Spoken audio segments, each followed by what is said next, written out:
Nicola, what's the most common field habit shortening rope life right now? There are several. Let's start from the installation, from the uncoiling of the reel.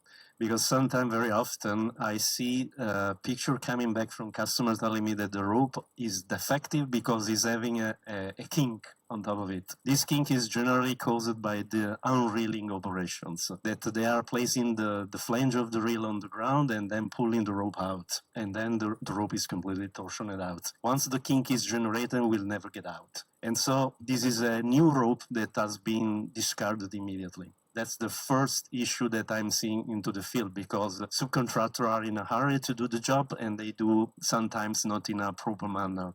Then equal tensioning is having a very big effect on that, because if you are having a set of 5 or 6 ropes and they are not equally tensioned, equally means in a certain percentage range, then you have uneven wear on the traction grooves. So equal tensioning is definitely a topic, absolutely a topic. And another problem that I'm seeing very often during installation is alignment between the sheaves, because people are not able any longer to use the plumb line to ensure that the sheaves are perfectly aligned. And this is really killing the ropes in the early beginning.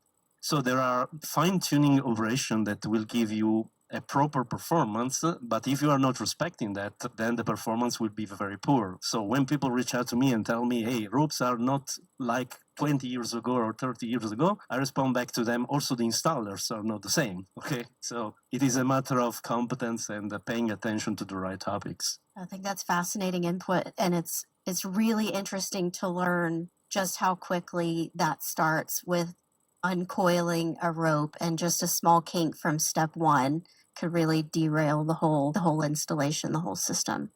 Kevin, are manufacturers